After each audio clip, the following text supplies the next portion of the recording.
I gave my son $100,000 knowing he would never pay me back, and it was the smartest financial decision I ever made. You're probably thinking I'm crazy, maybe even a fool, but let me tell you something about teaching algebra for 40 years. You learn that every equation has a solution, and sometimes the most elegant answers come from the problems that seem impossible to solve. My name is Judith, I'm 66 years old, and this is the story of how my gambling addict son thought he conned his mother out of her retirement savings, only to discover 5 years later that I'd been playing a different game entirely. One with compound interest, legal clauses, and a lesson he'd never forget. It started on a Tuesday morning in September, the kind of beautiful fall day that makes you forget winter is coming. I was in my kitchen organizing my coupon binder. Yes, I'm that person who holds up the grocery line with her little accordion folder of carefully clipped savings when my phone started buzzing on the counter. Brad, my son, calling at 9:30 in the morning, which meant one of three things. He needed money, he was in trouble, or both. I stared at his name flashing on the screen, and for just a moment, I considered not answering. But mothers don't get that luxury, do we?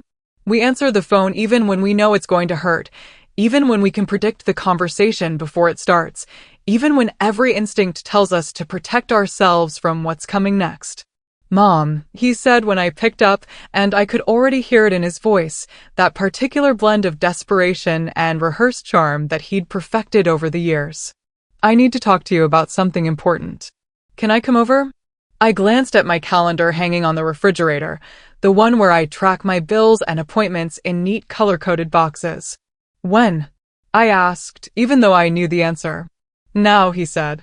It's urgent. Of course it was urgent. With Brad, everything was always urgent until you gave him what he wanted, and then suddenly he had all the time in the world to disappear.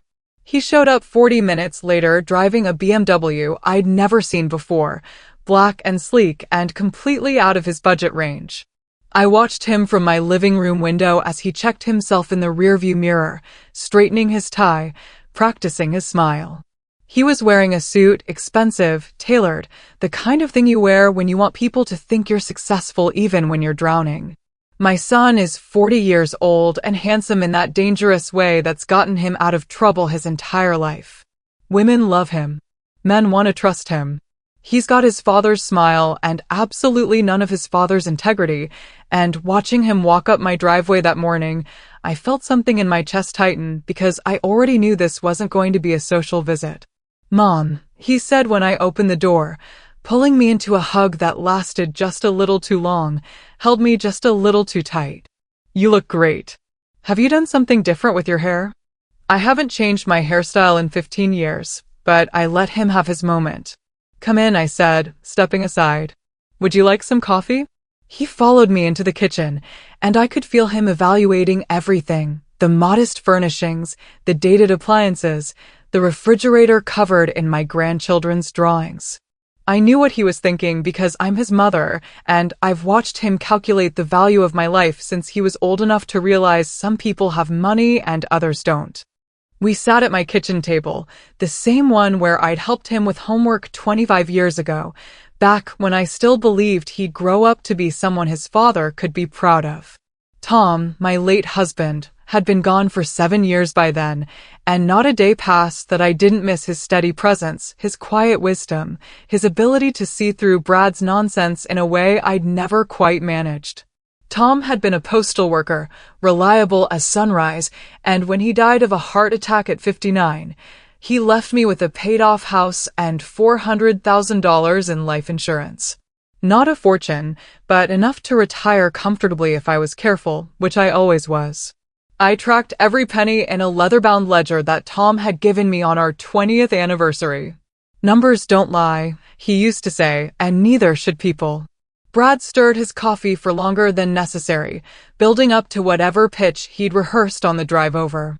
Mom, I want to talk to you about an opportunity, he finally said, and there it was, the word that should make any parent of a 40-year-old son immediately suspicious. I've been working on something incredible, something that's going to change everything for me, for all of us really. I sipped my coffee and waited because I'd learned over the years that the less you say, the more they reveal. I'm launching a tech startup, he continued, his eyes lighting up with practiced enthusiasm. It's an app that uses artificial intelligence to help people make better financial decisions. We got investors lined up, a development team ready to go, and the market research shows we could be the next big thing. I looked at my son, this man who'd never held a job for more than 2 years, who'd been between opportunities for the better part of a decade, who thought poker was a career and sports betting was an investment strategy. And I wondered which version of him actually believed the story. That sounds ambitious, I said carefully. What does it have to do with me? He leaned forward, clasping his hands together in that earnest way that was supposed to make him look sincere, but just made him look desperate. I need capital for the final push. We're so close, Mom. Just $100,000 to get us over the finish line, and then we're looking at a valuation in the millions. $100,000. The number hung in the air between us like a guillotine blade. That was a quarter of everything I had, a quarter of the security Tom had worked himself to death to provide. That's a lot of money, Brad, I said quietly. It is, he agreed quickly, but think of it as an investment, not a gift. I'll pay you back in 6 months with 10% interest. That's $10,000 profit for you, Mom. Better than any bank account. I studied his face, looking for any trace of the little boy who used to bring me dandelions from the yard and tell me I was the prettiest mom in the world. That boy was gone, if he'd ever really existed outside my hopeful imagination. Tell me about the investors you mentioned, I said. He blinked, caught off guard. What about them? If you have investors lined up, why do you need my money? His smile flickered, just for a second, but I caught it. They're waiting for us to hit certain milestones. This money gets us to those milestones, and then their capital comes in. It was a good answer, probably even rehearsed, but it didn't explain the BMW or the expensive suit or the desperation I could smell on him like cheap cologne. Brad, I said gently, what's really going on? And that's when his mask cracked. His shoulders sagged and his eyes filled with tears that might have been real or might have been another performance. With Brad, I'd stopped being able to tell the difference. I'm in trouble, Mom, he whispered. Real trouble. I made some bad bets, borrowed from the wrong people, and now they're saying if I don't pay them back. He let the sentence trail off, letting my imagination fill in the threats. How much do you really owe? I asked. He wouldn't meet my eyes. With interest? About 90,000. So there it was. No tech startup. No investors. No artificial intelligence revolutionizing financial decisions. Just my son, drowning in gambling debts, using his mother as a life raft. I should have said no right then. Any rational person would have. But here's what nobody tells you about being a mother: rationality has nothing to do with it. Logic doesn't apply when it's your child, even when that child is a 40-year-old man who's made every wrong choice available to him. I need to think about this, I said. Brad's face hardened. Mom, I don't have time for you to think. These people don't give extensions. Then you should have thought about that before you gambled away money you didn't have, I replied, and maybe my voice was sharper than it should have been, but I was tired. So incredibly tired of this cycle we'd been stuck in since he was 25 years old. He left without saying goodbye, and I watched that BMW pull out of my driveway thinking maybe this time he'd finally learn, maybe this time the consequences would stick. But at 2 a.m, my phone lit up with a text message, Mom, they're going to break my legs. Please. Then another at 4, I might lose everything. And another at 6, I'm thinking of ending it all. Each message was a knife between my ribs, precisely aimed at every maternal instinct I'd ever had.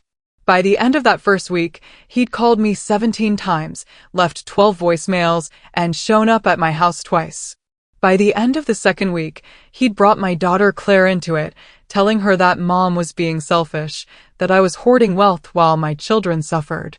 Claire, my responsible, exhausted, wonderful daughter who works as a nurse and raises 3 kids on a modest salary, called me on day 10.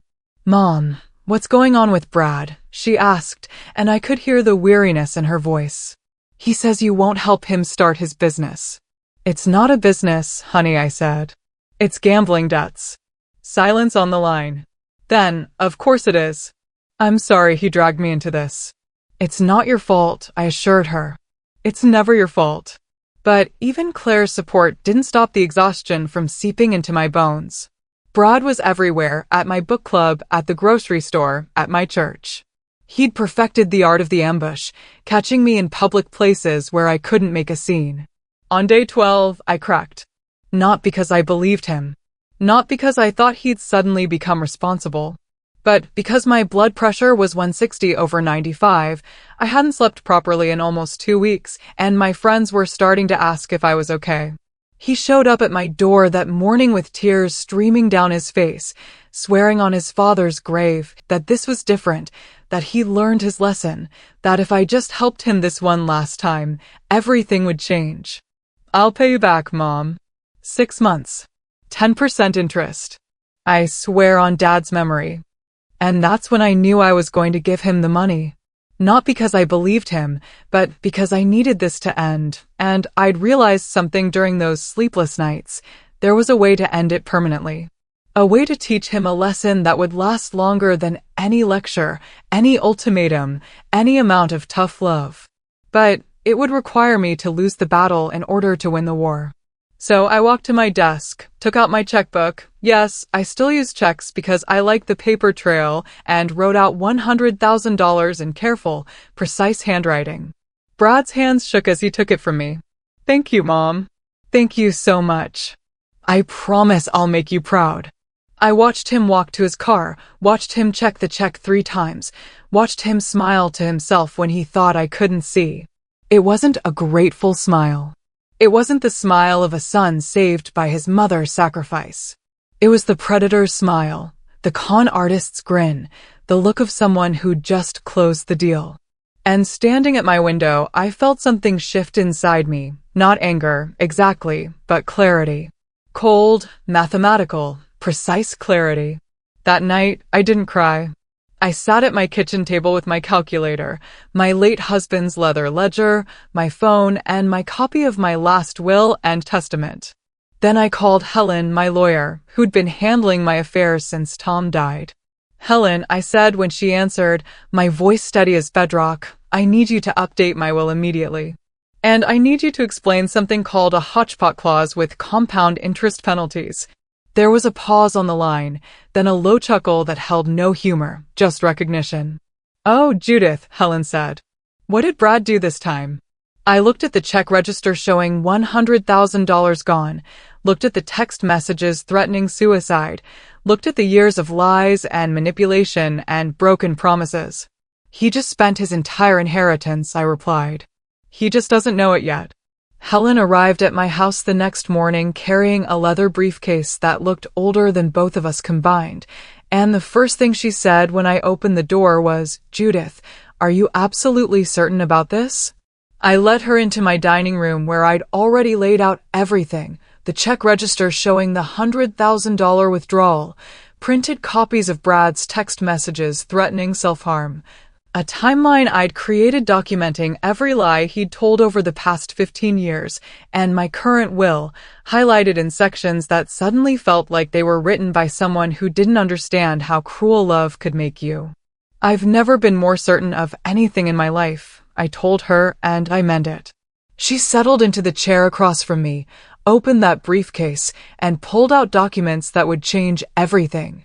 The hotspot clause is legitimate estate planning law, she explained, spreading papers across my dining table like she was dealing cards in a game Brad didn't even know he was playing.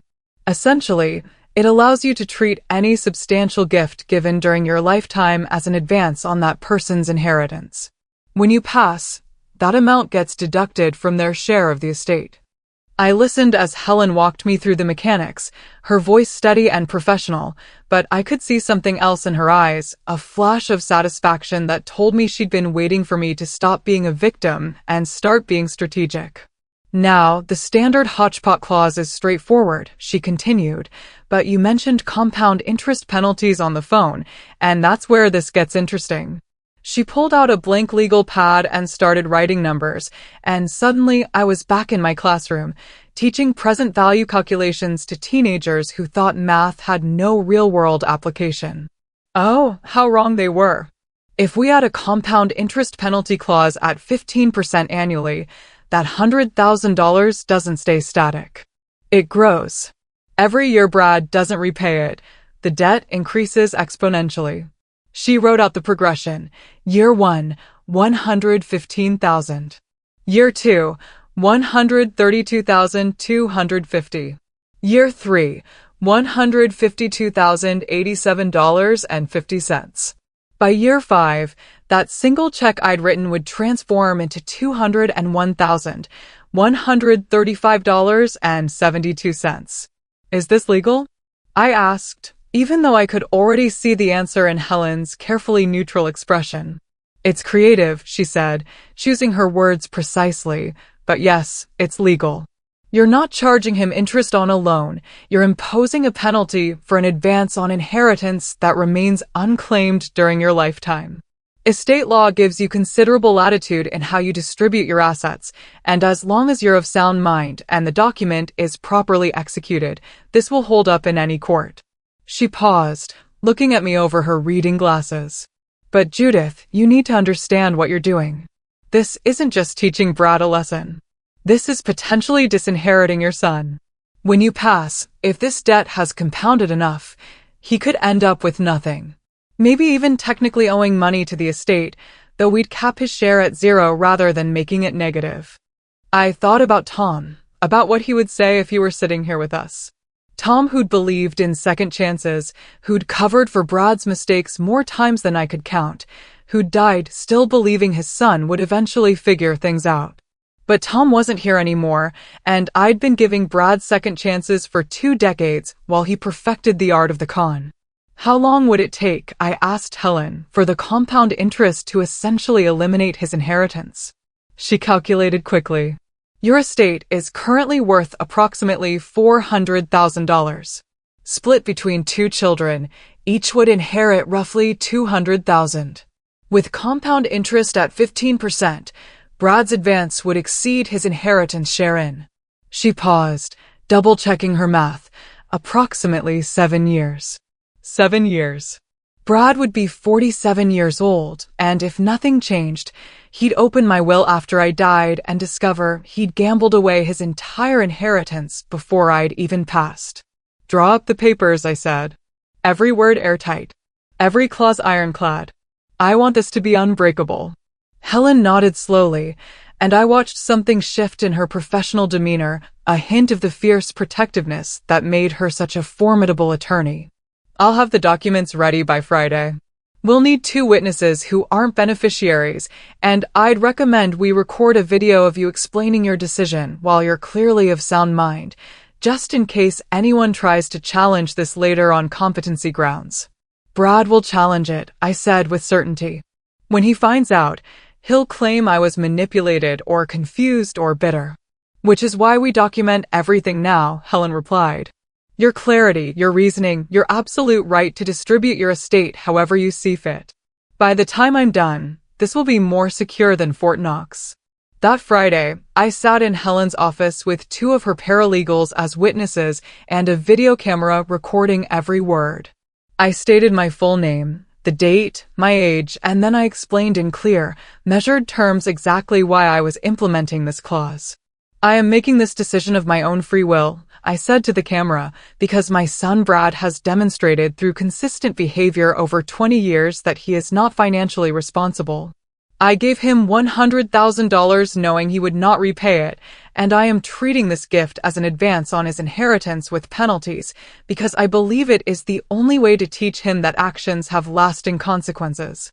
I love my son, but love does not mean enabling destruction. When we finished, Helen turned off the camera and squeezed my hand. You're doing the right thing, she said, though I noticed she didn't say it would be easy. The will was updated, signed, notarized, and filed within a week. I kept a copy in my fireproof safe, another in a safety deposit box at my bank, and a third with Helen's firm. The trap was set, built from legal language and compound interest, and now all I had to do was wait. But here's what nobody tells you about revenge. Even the justified kind, it doesn't feel triumphant in the moment. It feels like grief. I'd built a mathematical mousetrap for my own son, and even though I knew it was necessary, even though I knew he'd earned every consequence coming his way, there were nights I lay awake wondering what kind of mother does this. Then I'd remember his smile when he'd looked at that check, the predator's grin of someone who thought he'd won, and I'd remind myself that sometimes the cruelest kindness is letting people face what they've become. 3 months after I gave Brad that money, he called asking for $20,000 more. Just for operating expenses, he said casually, like he was asking to borrow my car instead of asking for enough money to buy one. The startup is taking off, but we need bridge financing until the next round of investment comes through. I was in my kitchen making soup when he called, and I remember stirring the pot, watching the vegetables tumble through the broth, thinking about how easy it would be to say yes just to make him go away. No, I said simply. There was a long pause. Mom, did you hear me? I heard you, Brad. And the answer is no. Another pause, this one sharper. Are you seriously going to let your son's business fail over $20,000?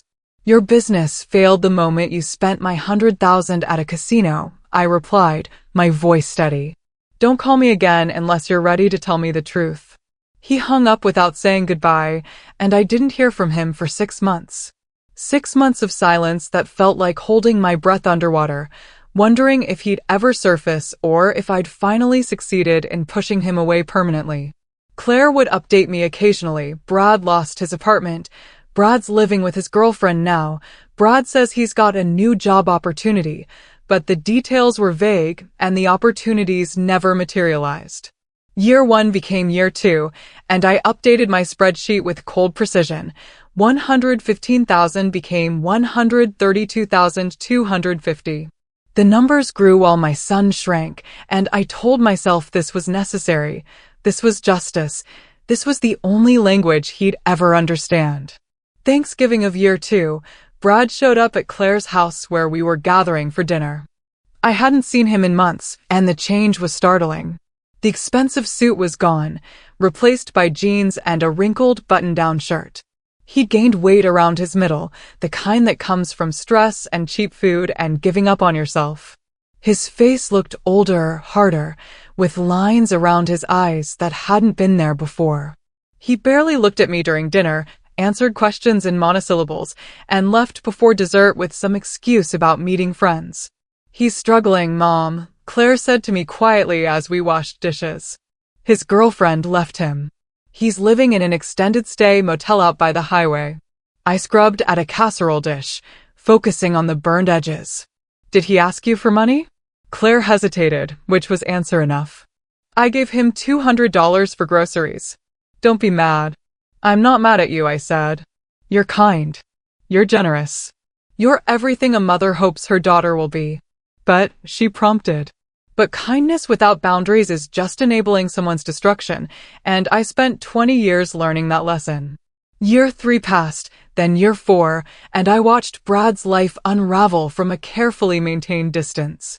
Through Claire, I learned he was working at a car dealership, that he'd been written up twice for tardiness, that he was living with a roommate who complained about his gambling. Through my own observations, I saw him at the grocery store once, arguing with a cashier about a declined credit card over a $30 purchase. He didn't see me standing 3 aisles over, and I didn't approach. What would I have said? The spreadsheet told a clearer story than any conversation could. Year 4. $174,900.63. My son owed me more than most people earn in 3 years, and the debt kept growing like a tumor. On my 69th birthday, my 66th, Claire always corrects me on this, Brad sent me a card. Just a generic birthday card from a gas station with a $25 gift card tucked inside and no note. No signature, no acknowledgement of the chasm between us. I stared at that gift card for an hour, trying to decode what it meant. Was it an apology? An attempt at repayment? A desperate gesture from someone who'd finally hit bottom? I called Helen.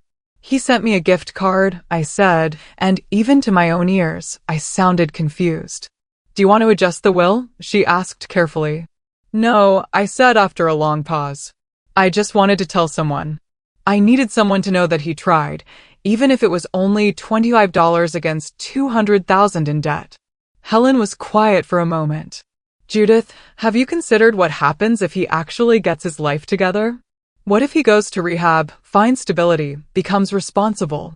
Then the interest stops compounding when I die, and he gets whatever's left of his share, I said. But Helen, we both know that's not going to happen. People like Brad don't change. They just find new people to con.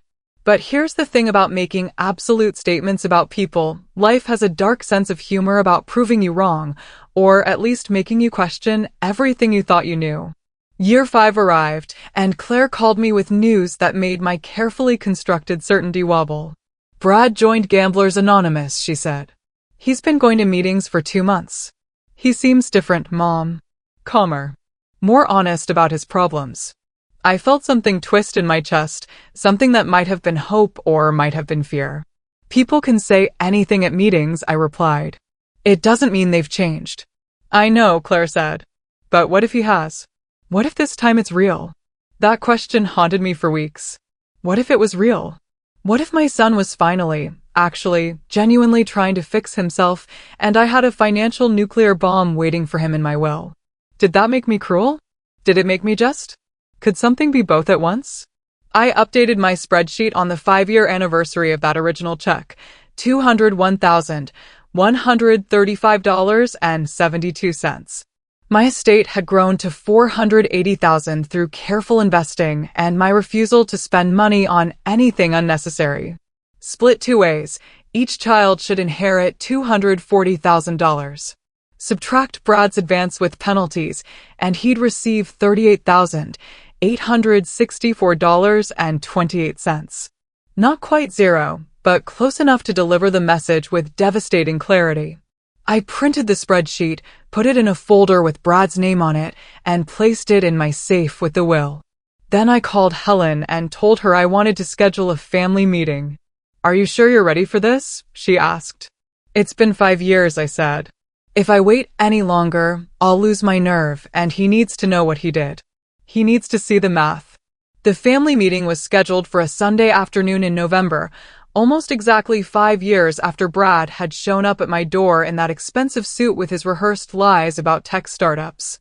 I called it an estate planning discussion when I invited both Brad and Claire, keeping my tone casual and practical, giving no hint of the bomb I was about to detonate.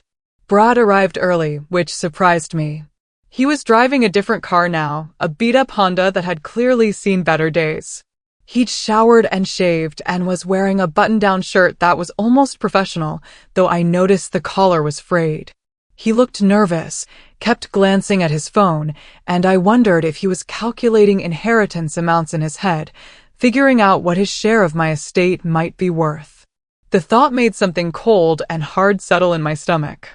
Claire arrived with Emma, her oldest daughter, who is 16 now and sharp as a tack, planning to study mathematics in college, which made my heart swell with pride. They brought cookies, hugged me, asked how I was feeling, and for just a moment, I wanted to cancel everything, to tear up the spreadsheet and pretend the last 5 years had been different. But then Brad checked his phone again, and I caught that flicker of calculation in his eyes, and I remembered why we were here. We settled into my living room, the same room where Brad had hugged me too tight before asking for $100,000, and I placed 3 folders on the coffee table. Claire's was thin. Brad's was substantial. Mine contained talking points Helen had helped me prepare, though I'd largely memorized them by now. I wanted to talk about my estate, I began, and the words felt surreal, like I was narrating someone else's life. I'm not dying, but I'm 71 now, 66, Mom, Claire corrected gently, and despite everything, I smiled. 66, I amended. And I want you both to understand what happens when I'm gone. I've worked hard to build security for this family, and I need to know that you understand my decisions. I opened Claire's folder first, giving myself a few more seconds before the explosion. Claire, your situation is straightforward. You receive 50% of my estate, minus any funeral expenses proportional to your share. Based on current valuations, that's approximately $240,000. Claire's eyes filled with tears. Mom, you don't have to, I do, I interrupted firmly. You've been responsible your entire life. You've worked hard, raised your children well, and never asked me for anything you didn't desperately need. You've earned this by being exactly the person your father and I hoped you'd become. Then I turned to Brad, and I watched his face shift into an expression of expectant hope that nearly broke my resolve. This was still my son. The boy who'd brought me dandelions and called me beautiful. The child I'd rocked to sleep and worried over and loved with every fiber of my being. What kind of mother was I about to become? Brad, your situation is more complicated, I said, and I heard my voice go flat, emotionless, the way I used to sound when explaining to students that they'd failed a test they should have studied for. I slid his folder across the coffee table, watching it move through the space between us like a sentence being passed. He opened it slowly, and I watched his eyes scan the spreadsheet. Once, twice. Confusion crossing his features like clouds before a storm. I don't understand, he said, and his voice was small in a way I hadn't heard since he was a child. 5 years ago, you came to me asking for $100,000. You told me it was for a tech startup. You swore on your father's grave you'd pay me back with 10% interest. I kept my voice steady, reciting facts like I was teaching a lesson, because that's exactly what this was. The next day, I called my attorney and had that gift legally designated as an advance on your inheritance, subject to a hotspot clause with a 15% annual compound interest penalty. Every year that money remained unpaid, the debt grew. Not as a loan, but as a penalty for spending your inheritance before I died. Brad's face had gone pale. What are you saying? I'm saying you spent your inheritance 5 years ago, Brad. That $100,000 has now grown to $201,135.72. Your base inheritance would have been $240,000. Subtract your advance with penalties, and you're left with $38,864.28. The silence in my living room was absolute. Even the old clock on the mantel seemed to have stopped ticking. Brad's hands were shaking as he picked up the spreadsheet, his eyes moving over numbers that must have looked like a foreign language, a mathematics of betrayal he'd never imagined. You can't do this, he finally whispered. I already did, I replied. 5 years ago. The document is legally filed, properly executed, and according to my attorney, absolutely ironclad. This is insane. His voice rose, cracking on the last word. You'd punish your own son like this? For asking for help. You didn't ask for help, I said, and now I let some of the anger I'd been holding for 5 years seep into my voice. You lied. You manipulated. You threatened suicide to get what you wanted. You swore on your dead father's grave and then spent the money at a casino within 6 weeks. So no, Brad, I'm not punishing you. You punished yourself. I just made sure there would be consequences that lasted longer than your next scheme. Brad turned to Claire desperately. Tell her this is crazy. Tell her she can't do this to her own family. But Claire was looking at him with an expression I'd never seen on her face before, not pity, not sympathy, but something closer to disgust mixed with exhausted resignation. Brad, you lied to Mom. You've been lying to all of us for years. What did you expect? I expected my mother to love me, he shouted, and there it was, the card he'd been holding, the trump he thought would change everything. I expected her to be there for me when I needed her, not turn into some cold-hearted accountant keeping score of every mistake I've ever made. Love doesn't mean giving you money to destroy yourself with, I said quietly. I've loved you every day of your life, Brad. But love without boundaries isn't love at all. It's just slow motion enabling, and I'm done watching you drown while pretending I'm helping you swim. He stood abruptly, and his chair tipped backward, hitting the wall hard enough that a framed photo of Tom fell and shattered. The sound of breaking glass felt prophetic, like something irrevocable had just occurred. I'll contest this, Brad said, his voice shaking with rage and fear and something that might have been the first glimmer of understanding. I'll sue. I'll get lawyers. I'll prove you're not of sound mind. You can try, I replied calmly, though my heart was pounding so hard I could hear it in my ears. But I have video testimony, witness statements, and a paper trail documenting every lie you've told. The will was created while I was demonstrably confident, and the hotspot clause is standard estate planning law. Your lawyer, if you can afford one, will tell you the same thing. This is legal, Brad. And it's final. He stared at me for a long moment, and I watched something shatter in his eyes, something that might have been his last fantasy about who his mother was, or who he'd hoped she'd always be.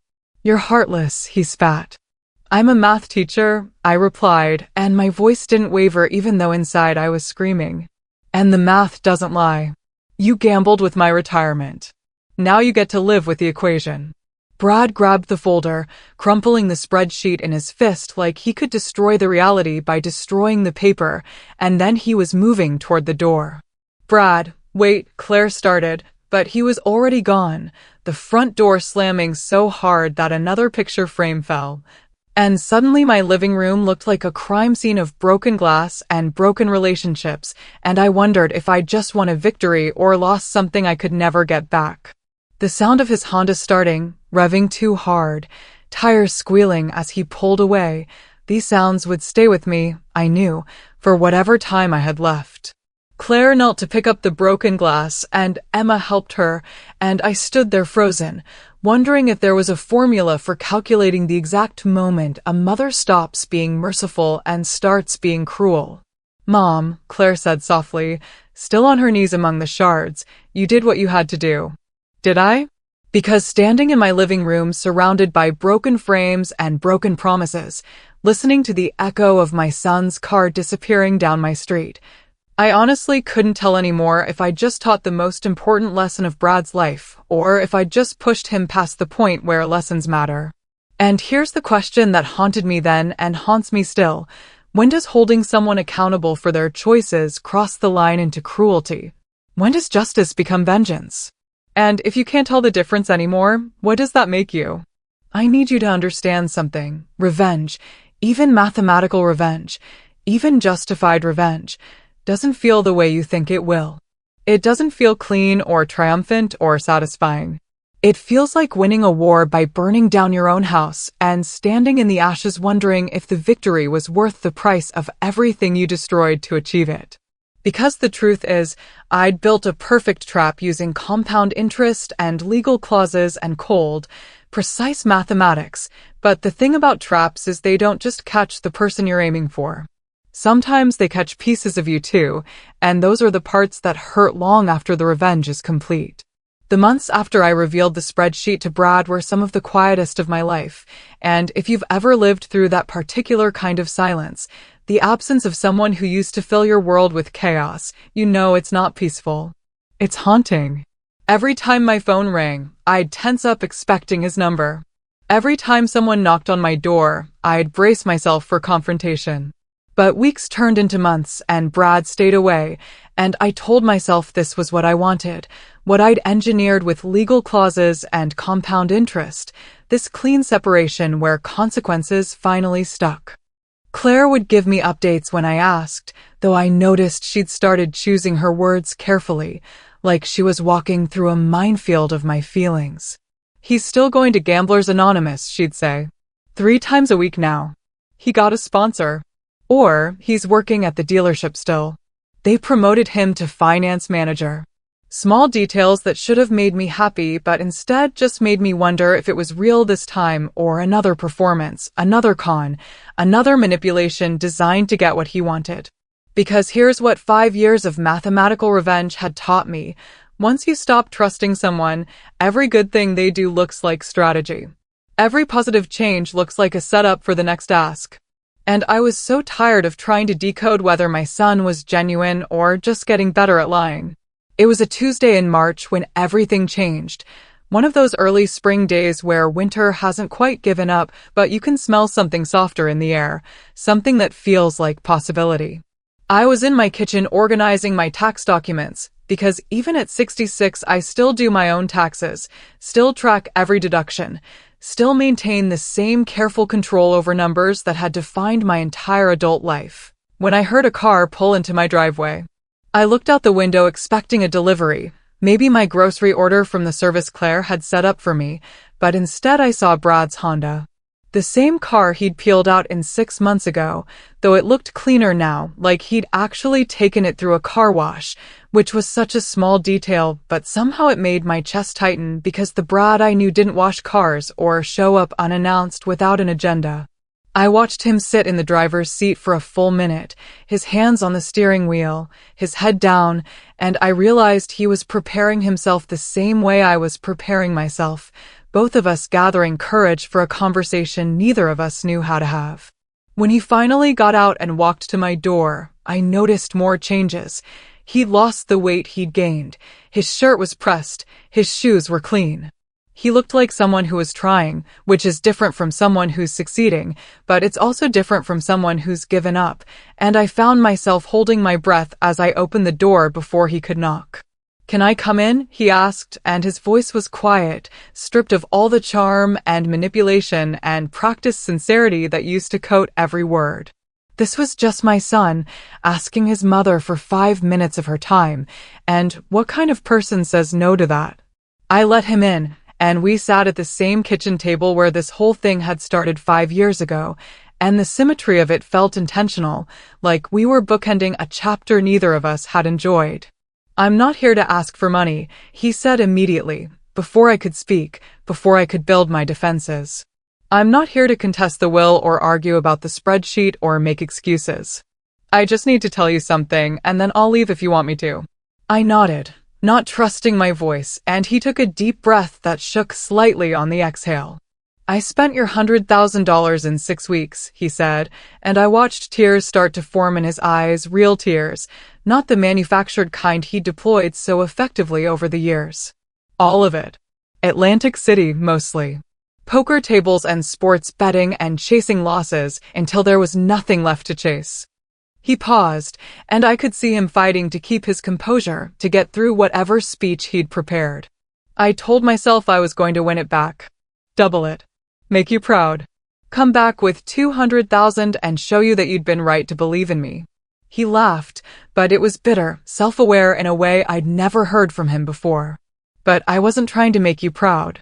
I was trying to prove I was smarter than everyone else, that the rules didn't apply to me, that I could gamble my way to success. The kitchen clock ticked in the silence, and I remembered all the times Tom had sat in that same chair, talking about Brad's potential, making excuses for his choices, believing that love could substitute for accountability. "I've been sober from gambling for 8 months, Brad continued.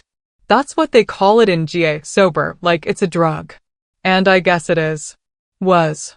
I don't know, the language is complicated, but the point is I haven't placed a bet in 243 days. He pulled out his phone and showed me an app tracking his sobriety, and I saw the number 243 displayed like a trophy, and something cracked in the wall I'd built around my heart. "I'm not telling you this, because I think it erases what I did," he said quickly. "I know it doesn't. I know I lied to you, manipulated you, used Dad's memory against you. I know I sent you those texts threatening suicide, and Mom, that's the thing I'm most ashamed of because you must have been so scared, and I used that fear like a weapon." His voice broke completely then, and I watched my 40-year-old son cry the way he hadn't cried since he was a child, with complete abandon, with no performance, just raw grief over what he'd become. "I'm so sorry," he whispered. "I'm so sorry for everything, and I don't expect you to forgive me, but I needed you to know that I finally understand what I did. Not just to your bank account, but to you. To us. To any chance we had at being a real family." I sat there frozen, every instinct screaming contradictory commands. Comfort him, protect yourself, believe him, don't fall for it again, be a mother, remember what he cost you, love him, remember the spreadsheet. "Why no?" I finally asked, and my voice sounded strange to my own ears, rough with emotions I'd been suppressing for months. "Why come here and tell me this now?" Brad wiped his eyes with the back of his hand in a gesture so familiar from his childhood that it physically hurt to see. "Because my sponsor said I need to make amends to the people I've harmed, and you're at the top of that list. But also because..." He paused, struggling with something. Because I've been working with my therapist on understanding why I gambled, and we traced it back to always feeling like I was disappointing you and Dad. Like I could never measure up to what you wanted me to be. I felt anger flare, hot and defensive. We never asked you to be anything except honest and responsible. I know, he said quickly. I know that now. But when I was younger, I felt like Claire was the good kid and I was the screw-up, and instead of working to change that, I leaned into it. Made it my identity. Told myself I'd show everyone by striking it big, by winning enough to prove I was smart and capable and worth believing in. He looked at me with eyes that were Tom's eyes, that had always been Tom's eyes, and I felt something shift inside me that I couldn't name. But you can't gamble your way to self-worth. You can't con your way to being someone your parents are proud of. And it took losing everything, including you, to finally understand that. The silence stretched between us, heavy with 5 years of compound interest and broken trust, and all the things we'd said and not said. I saw the spreadsheet, Brad said quietly. The one showing how my debt grows every year. I did the math, Mom. I know that by the time you pass, if I do nothing, I'll inherit almost nothing. Maybe worse than nothing if the interest keeps compounding. He met my eyes then, and I saw something I'd never seen in my son before, acceptance of consequences without resentment, without calculation, without the hidden agenda always lurking beneath his words. And I want you to know that I think that's fair. Actually fair. Not fair in the way I used to say things were fair when what I really meant was they didn't benefit me. But genuinely, mathematically, ethically fair. I didn't know what to say to that, didn't know how to process my son accepting the punishment I'd designed for him, so I did what I always do when emotions overwhelm me. I fell back on facts. What do you want from me, Brad? What's the point of this conversation? Nothing, he said, and I almost believed him. I just wanted you to know I'm trying. Really trying. Not for the inheritance, not to get back into your will, but because I finally want to be someone Dad would have been proud of, someone you can be proud of. Even if it's too late for us. He stood then, preparing to leave, and I felt panic rise in my throat because somehow in the last 20 minutes everything I'd been certain about had become uncertain, and I didn't know if I was about to make a terrible mistake or finally do the right thing. But I heard myself say, wait. Brad froze, halfway to standing, hope and fear warring on his face. I got up from the table and walked to my study, to the fireproof safe where I kept the important documents, the will with its compound interest clauses, the spreadsheet tracking his debt. But I also kept something else there, something I'd had Helen draft 3 months ago during a moment of weakness or wisdom. I still wasn't sure which. I pulled out a sealed envelope and brought it back to the kitchen. Sit down, I told Brad, and he sat, and I placed the envelope on the table between us like I was playing a card I'd been holding close to my chest. I need you to understand something before you open this, I said. I didn't create that will to punish you forever. I created it to teach you that actions have consequences, real ones, lasting ones, the kind you can't charm or lie your way out of. Brad nodded, staring at the envelope like it might explode.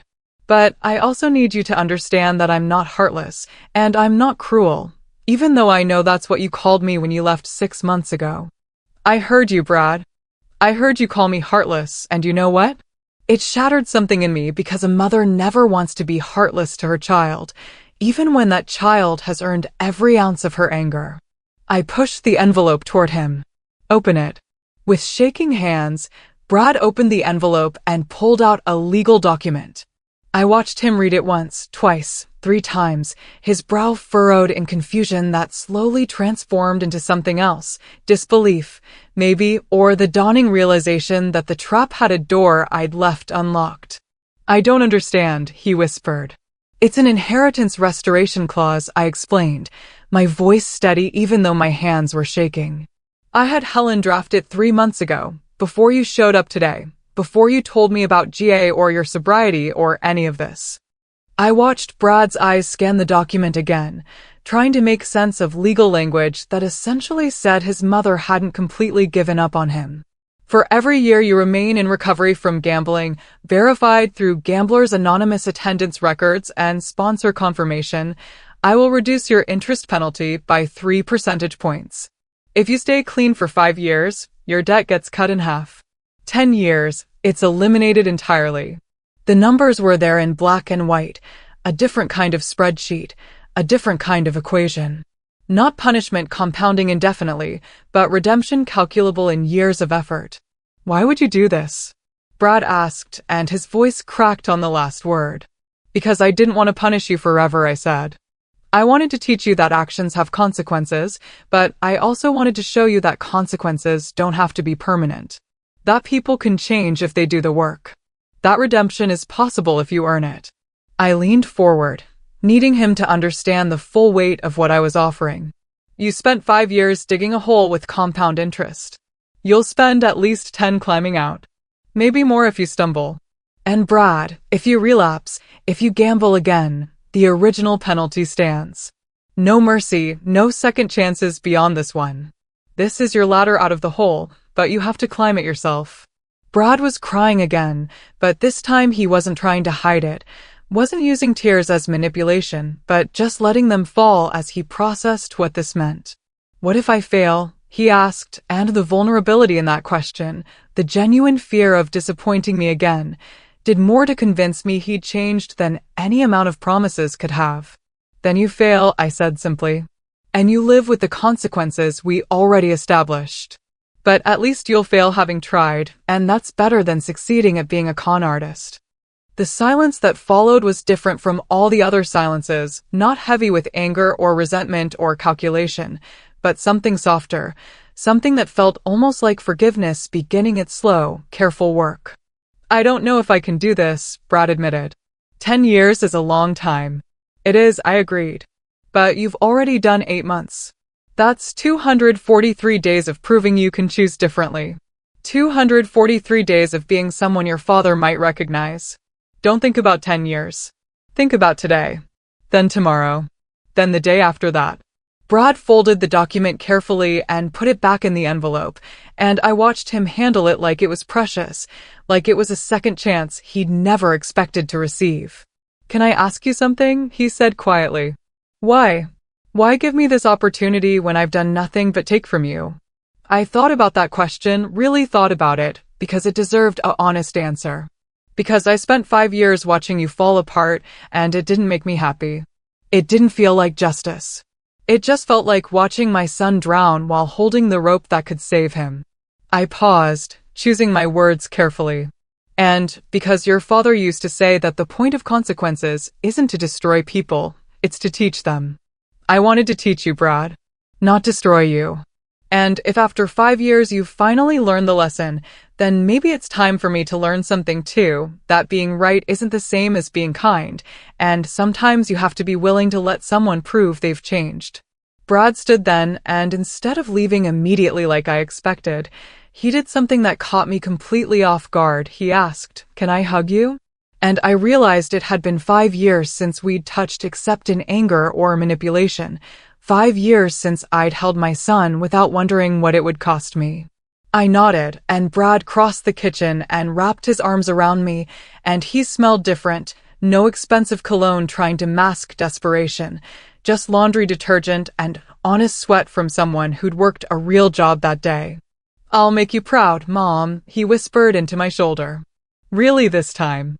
"I know," I said, and I surprised myself by meaning it. "Because this time you're not doing it for money or approval or to prove something. You're doing it because you finally want to be the person you were supposed to be all along." He pulled back, wiping his eyes again, and I saw something in his face I hadn't seen in decades, actual peace, or at least the beginning of it. "Can I come to dinner on Sunday?" he asked tentatively. "Claire mentioned you've started doing family dinners again." "You can come," I said. "But Brad, if you show up sober. You show up honest. You show up as someone who's doing the work, not someone who's pretending to do the work. Can you do that?" "I can try," he said. "That's all I can promise." "That I'll try." "Then trying is enough," I told him. "For now, trying is enough." Brad left a few minutes later, and I watched his Honda pull out of my driveway much more slowly than it had 6 months ago, and I thought about the spreadsheet in my safe tracking his debt and the new document tracking his recovery.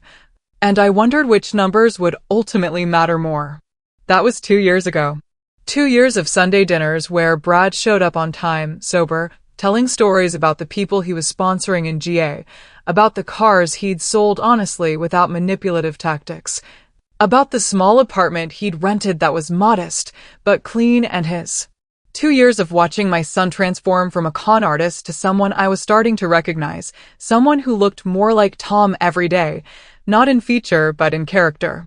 2 years of him bringing me his monthly GA attendance sheets without me asking, showing me the verification from his sponsor, treating his recovery like the serious business it was.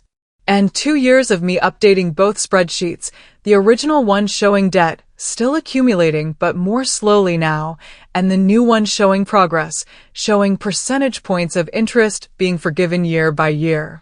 Claire brings her family to Sunday dinners now, and her kids have started to know their uncle not as the cautionary tale, but as the person who's honest about his struggles, who tells them about the consequences of his choices without glamorizing the mistakes.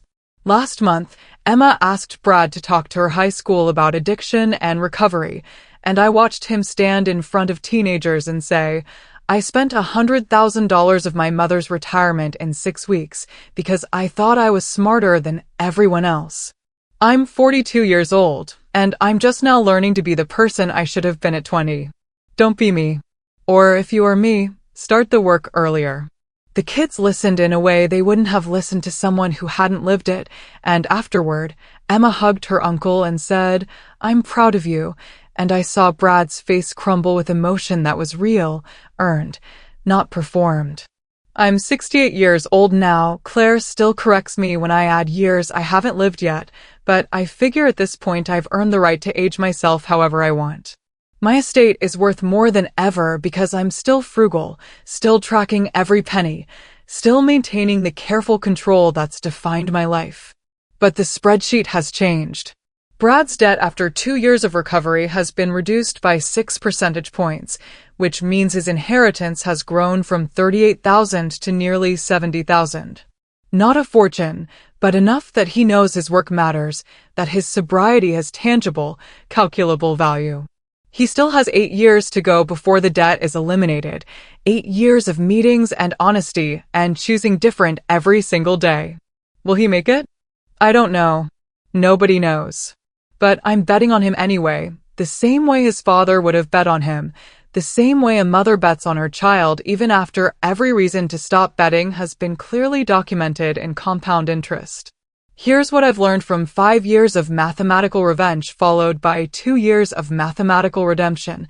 Consequences matter, but so does hope. Justice matters, but so does mercy. Holding people accountable matters, but so does giving them a way to climb out of the holes they've dug. The $100,000 Brad conned from me was the most expensive lesson I ever bought, but watching him finally become someone his father would recognize, someone I can be proud of without reservation or skepticism, that's a return on investment no spreadsheet could ever calculate. Because the truth is, some debts are measured in money and some are measured in years of changed behavior, and sometimes the cruelest kindness is letting someone face the full weight of their choices while quietly, secretly, hopefully leaving a door unlocked that leads back to redemption if they're finally willing to walk through it. I still keep both spreadsheets in my fireproof safe, the original tracking what he owes, the new one tracking what he's earning back. Both are real. Both matter. One represents justice, the other mercy, and it turns out you need both equations to solve the problem of what it means to love someone who's hurt you while still holding them accountable for the hurt. My son spent his inheritance 5 years ago, but he's earning it back now one sober day at a time, and I hope, with the kind of hope that's tempered by mathematics and experience and 5 years of watching someone fall before they learn to climb. I hope he makes it. Not for the money, which has never really been the point, but for himself. For the man his father believed he could be. For the person Sunday dinners and honest conversations and 243 days of sobriety suggested was always there, just buried under years of lies and schemes and the desperate belief that you could gamble your way to being someone worth knowing. So now I want to ask you something, and I need you to really think about this. If someone you loved betrayed you, took from you, lied to you for years, but then they actually, genuinely changed, would you have the courage to believe them? Would you have the wisdom to hold them accountable while still offering hope? Because I'll tell you something nobody talks about in revenge stories. The satisfaction doesn't come from watching someone suffer. It comes from watching them finally understand why they suffered, learn from it, and become someone different. That's the real revenge, not destroying them, but giving them every opportunity to save themselves and then watching them take it. Or not. Because sometimes the most powerful thing you can do is set up the equation and let someone else solve it. If this story resonated with you, if you've ever struggled with loving someone while holding them accountable, if you've ever wondered whether consequences and mercy can coexist, I need you to do something for me right now. Hit that like button to tell me this story mattered to you. Drop a comment telling me about your own experience with betrayal and whether you think redemption is possible or just another con we tell ourselves. Subscribe to this channel because I have more stories about people who thought they'd gotten away with something only to discover that mathematics, memory, and mothers who track every penny are forces you underestimate at your peril. And share this video with someone who needs to hear that actions have consequences, but consequences don't have to be forever. That redemption is possible if you're willing to do the work, one day at a time. With someone keeping score not to destroy you, but to measure how far you've climbed from the bottom of the hole you dug for yourself. Because the most important spreadsheet isn't the one tracking debt.